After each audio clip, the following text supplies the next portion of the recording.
Bill is actually over here. Hello. And we have some interesting coffees. We're getting set up for a little cupping here, but we'll talk a little bit about it. And yeah, interesting Chinese coffees. The advancements have happened, and we are going to actually talk about things. So like we made a video a while ago about Chinese coffee. Right. Things have greatly advanced in honestly a very short period of time, like a year, 2 years, like Yes. 2 years.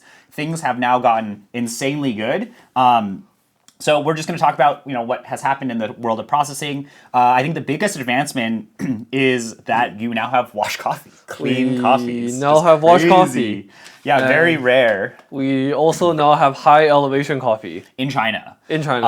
Catimor. Catimor grown at 1,800 meters above sea level with minimum processing has happened. Which is like an absurd thing that you Right. would not think about. Like you would think about 2 years ago, even last year, like, the big advancement is that they're using a lot of like similar processing in Colombia. Right.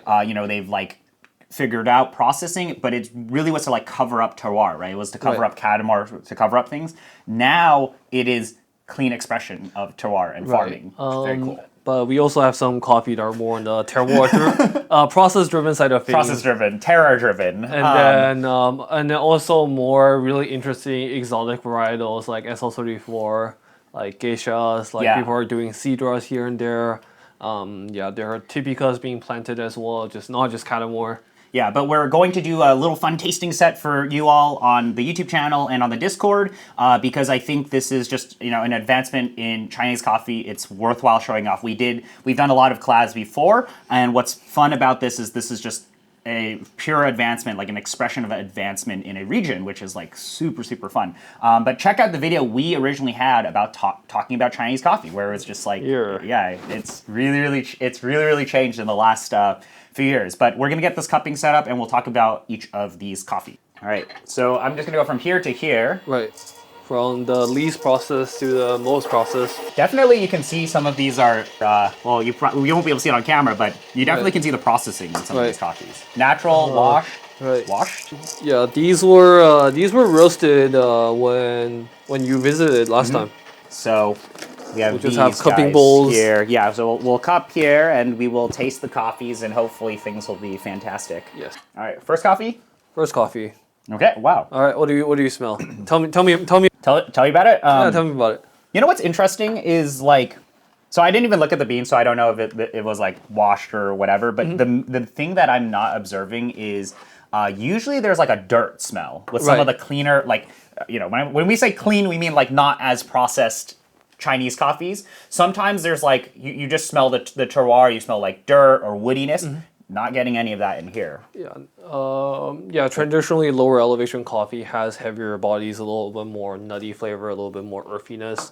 I believe that's what Brian is not smelling at the moment, and it has like a little bit of like sweetness, even florality. You could say like pretty faint florality, but I believe there is a little bit of it. So which is interesting. Right. Oh yeah. So what do you smell in this one? A little more process, but clean. Right. Like, like no off-putting flavors. No off-putting. Yeah. No funk. Nothing. Smells pretty normal. Maybe at the back I get a little bit of like lower elevation smell, but still nothing like egregious. If the funny backstory for these coffees, Sherry of Mandarin Coffee Stand really wanted to source some great Chinese coffee for her espresso blend. Upon sourcing them, I stumbled upon a couple of really interesting micro lots. I believe this is their first or second year harvesting, and then so I bought 10 or 20 kilos of it, very small lots, just to try out, and they are honestly very surprising. They're really good. Yeah. So I figure I share with Brian. What's interesting is like even among the more processed coffees, like we'll probably get to this one eventually, is they're still pretty clean. Like you can tell the processing is greatly improved. Like yes, it's covering up stuff, but it is layered now. Like the complexity is there in processing, which is something that at least we've observed in the last few years, especially with Bill. Like we've done some, like we did the dank coffee processing video where there was like craziness. This is so Brian's getting onto the crazy stuff. Ooh. Grapes, bubblegum, Purple. grape gum. Yeah, it smells very purple. Kind of reminds me of like juicy, like not the juicy strawberry, but also from same producer, Brea and Elvire, the grape. Yeah. But this is obviously A from little bit China. more anaerobic, a little bit more like liqueur taste. Yeah, it definitely has that that alcohol. Yeah, a little bit in it. Oh yeah, small beans too. Yeah, very small. This is like almost reminds me of an Ethiopian, like how small it is. Yeah. Wow. Oh geez. Yep. Yeah. So this coffee is currently at Mandarin Coffee Stand as Wow. yeah. That, I mean, Peach. very peach. Peach. It has that thermal shocky smell. Yeah. It has that synthetic smell. But I usually, well, so I think we know what coffee this one is. Right. P4 catimor. Right. Chinese Ledi, as we would call it. But we've had, at least, actually in this video, in the Chinese coffee video we made 2 years ago or a year and a half ago, Right, we yeah. had a version of this coffee roasted by Glitch. Right. This is a significantly stronger roast of that coffee. But the thing is like this is a coffee that can now, in terms of processing and all of that, can handle some of those more lighter roasts. Like, not to knock on some roasters roasting these, off-region coffees. Sometimes you have to cover it up a little in the roasting. And this one, at least, we know from your roasting style, you can actually let these coffees express themselves. Be a little lighter, be a little bit more expressive. Yeah. Yeah. Okay. Well, yeah. Well, should we dump some water on Sure. these? Get all of our coffees ready for tasting. So while these guys are running, while these guys are brewing, let's quickly talk a little bit about advances in processing. So before we talked about like Chinese coffee, catimor, like, oh yeah, it's a cross hybrid, so on and so forth. But what's been really interesting is this huge advancement in processing. So a lot of Chinese coffees before were actually very process forward, like anaerobics, coffee like this, which is insane. Right. But there's this now emergence of anaerobic washed, even washed, more cleaner presentations, Right. even clean naturals. Like you had a natural geisha before. Yes, that was on the subscription. Yeah. Yeah, which was honestly quite clean. And what's been interesting is also the emergence of planting different varietals, stronger varietals than catimor. Right. I would say that coffees like this, catimor, fine. If you're just, it's very process forward. It doesn't really matter too much with varietal. But now these are cleaner presentations of what is possible in China. So that's what's really fun. So let's kind of talk about that a little. All right. While we're waiting, we can talk a little bit more about these coffee. So China's model was actually surprisingly closer to Ethiopia or Kenya's model compared to the South Americans, because the equipment is relatively new. You don't have a lot of really fancy machines like the destoners, the milling machines, the gravitational sorters, the screen size sorters, your wet mills, your dry mills, your African beds. These all take up a lot of equipment, takes up a lot of space. It takes a lot of upfront capital to invest in it. So the current meta model in China, as far as I understand, is people are buying cherries off of smaller farmers and grouping them into lots. Okay.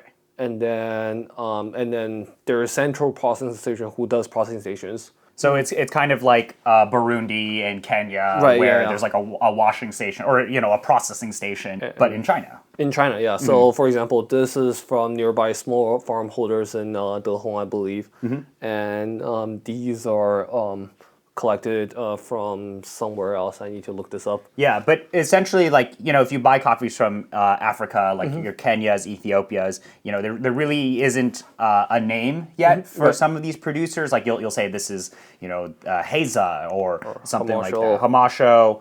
Right. So, same type of thing that's happening here in China, and there's a central processing station for it. But I think it's only a matter of time before we see like a producer, like a star producer, come out. We're already seeing it in other regions, like Taiwan, Indonesia. A lot of the Asian countries are doing things there. So this coffee right here, this third one right here, was probably the most famous, the hottest city in China, you could call it. So this coffee is from the same estate that produced the geisha in our December subscription, I believe. So this is from Yunnan coffee. Yes. Yeah. This is a natural SL34, so of course it's got a little bit more funk, a little bit more purple fruit. Yeah, these two coffees are both small shareholders in Yunnan, and then they're both 1,800 meters in elevation. I believe they're the same lot.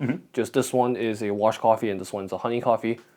Yeah. And then this is the crazy one. Yeah. So what we wanted to do is you can go to the website and you can pick up the set, right? The entire point is like tasting these things side by side, because I think this is just such a huge advancement in processing. What's really more going to be, I guess, newer to people are these three coffees here. Right. This one, this has existed for a few years now. It's insane. It's like everybody's kind of like first impression of Chinese coffee. Like, oh my God, I didn't realize Chinese coffee had like craziness in it. But for those of you who are more enthusiasts, right, you're like, oh wow, what is happening in processing world? What has happened is we have things like SL34 now that's getting planted. Right. And then we have cleaner processing, like a honey and a wash. Like the fact that you can get wash and honey and it doesn't smell, like dirt is... Yeah, or macadamia. Right, yeah, it is pretty cool. Yeah. And these are catimor? These are both catimors, yeah. And that's the crazy thing.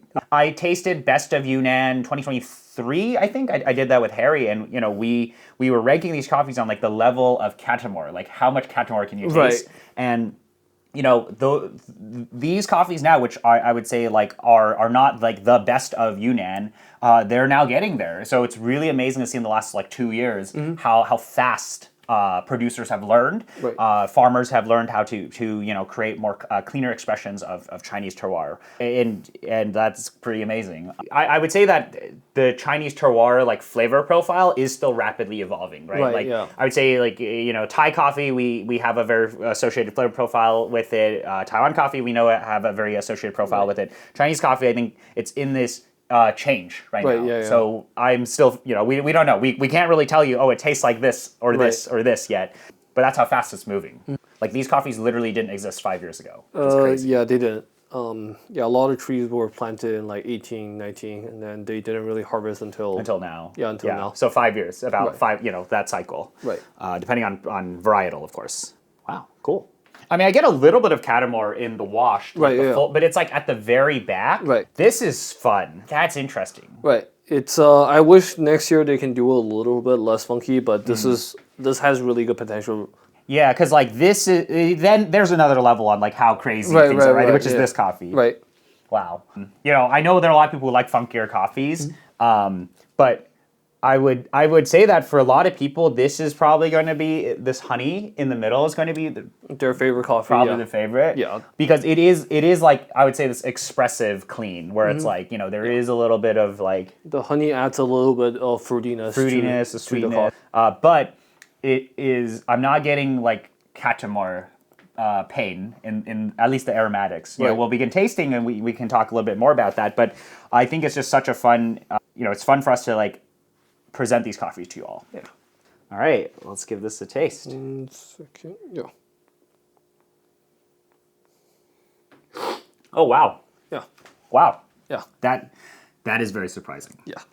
They're like very surprising. Yeah. Wow. Okay, so interesting. Yeah, so this is the first time I've tasted this coffee. Is this you've tasted this? I tasted this this before. Okay. Yeah. So this is my very first time. Right. Okay. Wow. First of all, acidity defined there, and then the finish is actually super clean. Right. That's crazy. Right. Like you guys, it's so hard for me to convey this on camera, but like you guys have to understand that like 2 years ago, this did not exist. That's crazy. Yeah. Oh my God! Wow. Yeah. Catimor. I see the catimor, but it's really clean. Yeah. Like maybe so the ultimate test is let's let this sit here for like 20 minutes and see if things start to go weird in any direction. But wow, acidity. Yeah. Clean, like defined acidity. Also light roast. Very light. Yeah. It's held up. Yeah. Crazy. This is like very impressive. This might be my favorite. I haven't tasted these, but this might be my favorite. I'm pretty sure that's your favorite coffee. Okay. Yeah. All right, honey. Yeah. Also very, very good. Definitely more fruity. You can tell it's similar, but the expression, a little fruitier, not as clean, but still the same thing. What's interesting is the aftertaste of this. Is like the aftertaste, like maybe I'm so like, I've tasted enough of these Chinese coffees where I'm like, okay, when is the catimor going to hit? When is the pain going to be there? And I'm not tasting that. These are both these are very impressive. Right, yeah. Wow. This is actually pretty insane. Yeah, they're insane. I would say like the acidity is not as like crispy. It's definitely like rounder, fruitier than this one, but this is like, I am so surprised that this is catimor. Right. Wow. It's like, if I don't tell you this is a Chinese catimor, you won't. That's insane. It's very difficult. Wow. Yeah. And, I mean, and also, you know, the value is interesting too, right? These coffees are not uber expensive. Right. Wow. Okay, now let's move on to the fun stuff. Dangerland. Dangeroo. Oh, okay. Wow. Yes, it's funky. Yes, it's crazy. The processing is not weird. Right. Like the processing is not harsh. It's not. It doesn't go any weird places. Like you know, we'll let it sit and see what happens with longer time. Right. But I think what we're tasting here is this is SL34. Right. Like the SL34 is hanging on with the processing. Right. So grape, purple. Right. Very sweet. Acidity is nice in this one. So I get like the processing, then acidity from the SL34. Long linger. I mean, this really doesn't taste like Chinese coffee at all. That's crazy. Wow. Very impressive. Yeah, Kenya varietal for. Okay, and then let's do this one, and then we'll visit it in a few minutes. Yeah. All right, this one. Very, very fun. Yeah. What's interesting, I think this roast style, or your roast style on this, is probably the strongest expression of P4 Catimor. I've had P4 Catimor, De Hong P4 Catimor, yeast fermented from a variety of roasters. A lot of the times, roasters are developing this coffee a little too much, I feel, where like the processing and some of that goes harsh. What's interesting with this is like, you know, we get that crazy processing. You do get catimor, but like it is well tied together. Yeah. This is kind of a party trick coffee. I feel. This is you want to impress your friends to drink, trick them into drinking specialty coffee. I think this will be a good place to start. But like the level of expressiveness of this coffee is like you know, it's insane. Long linger, layering of processing. I think okay. Actually, now that I taste this, let me taste this again. I'm observing something here. Okay, I think it's your roast actually. It's a little bit underdeveloped. But I would say that there's actually a little bit more complexity than I remember this coffee having. Like I feel because the last time I had this was from Glitch. Oh right, yeah. So it's like covered up. Not to knock on Glitch, but you know we get a little more complexity of the processing, which I think is what it makes this coffee very interesting. Maybe I'm tasting a little bit of under at the back that's covering up the catimor, but you know everybody knows what this coffee is. This is the more impressive stuff, like in today's world. But let's revisit this. So now we're almost 20 minutes out. Yeah, I think a little bit more catimor has come out. The acidity has faded a little bit, but still, it's holding it. It's really holding up. Yeah, the fact that there even is acidity is like already that by itself is very, very impressive. But like, what kind of acidity is this? More like Malik. Malik. I was gonna say like watermelon and a little bit of watermelon, melon. This is very impressive. Yeah. I mean. I gotta taste these, but I mean, I am leaning towards this is my favorite out of all of these. Yeah, probably your personal favorite. Honey's really good. I would say if you were to pick up coffees, I would get these two for sure because the expression is very different between each of these, but you can tell like the base coffee itself is really high quality. Right. And just, you know, we're just getting different expressions of acidity. This is for sure more rounder, fruitier. Right. But this has like this crisp acidity that is quite surprising out of catimor. I'm impressed. I really am impressed. Right. Wow. First time trying it. Funk. Yeah. But like, even this far out, 20 minutes out, processing has not gotten like significantly worse. Right. Yeah. I'm now getting like, okay, yeah, you can tell it's processed, but that's interesting too because I do feel like this level of funkiness, you would experience it from other producers or other areas. Like you would experience that processing going a little harsh, a little rough. Right. Not really experiencing that here. But that might also be due to SL34. Like this is like really premium varietal. Yeah, this is really nice. And then P4 Catimor. P4 is pretty good. That's held up. I do get a lot of Catimor. You know what's interesting is like. This, I mean, I think this one's the cleanest out of all of them. I mean, for sure, it's the cleanest out of all of this is but like, it's just washed catimor. That's insane. It's a washed catimor. Holy shit! Wow. It's a washed catimor that tastes good with acidity. Yeah, I seriously am impressed by I mean, I'm very impressed by like these three coffees because like again, these didn't exist before. Right. But holy hell, this washed catimor is really good. This is crazy. Like seriously, you need to get this coffee. Wow. I mean, I'm drinking this like. Yeah. No, this is actually enjoyable. No, this is very enjoyable. Yeah. We're 22 minutes out. Yes, I get a little bit more of that catimor. You know what's interesting is that like the catimor that you would experience even a year ago or 2 years ago from like Best of Yunnan or some of those coffees is you would get that harshness. You would get that like the bitters because the problem with catimor is like there's Robusta in it, right? Or higher caffeine content. And then also, you know, they're not necessarily grown in like the strongest places, and they're very, you know, when you get like the more resilient varietals, they usually don't taste as good. Right. So what's interesting with this is like even this far out, the acidity is holding up. Yes, I'm getting catimor, but it's not painful. Not maybe a hot take here, but it's like this is tasting better than some Castillos I've had, like for sure, like. And then I think, getting farmers to Yunnan and then from Honduras, from Colombia, from Panama, really teaching them how to take care of coffee as a tree, just and then having stricter picking standards and just with more modern machinery and more sorting really helps a lot. Yeah. But out of all of these, my favorite is this washed catimor. Yeah. Oh my God. I cannot believe I am saying that. I mean, like 2 years ago when we made that original video, this stuff did not exist. You know, this coffee existed, but you know, I think like if I were to think about things, if you wanted to pick up these coffees, like for sure get the washed catimor because this is like just an incredible representation of what exists now. Right. And then you can get the fun stuff, like, you know, compare and contrast. Right. Most people, I think, by now have tasted this coffee, at least in the enthusiast circles. Like, oh, what's happening? This is impressive. The SL34. It is a very funky coffee. It is very, you know, grapey, bubblegum, fruit forward. But if you tasted this, like, you know, I think if you did this blind and you told people this is from China, that would actually be very surprising. Actually, like, all of these would be very surprising. But this one specifically, because this has a lot of these characteristics of, like, more of those Colombians, those more hyper-processed Colombians. Right. But it's from China, and the processing is clean. I mean, you know, it's not a clean coffee, but the processing is clean. Right. This honey might be the favorite among out of a lot of people. Probably the highest scoring, you could say. Yeah, like this actually has a yeah, of complexity in it.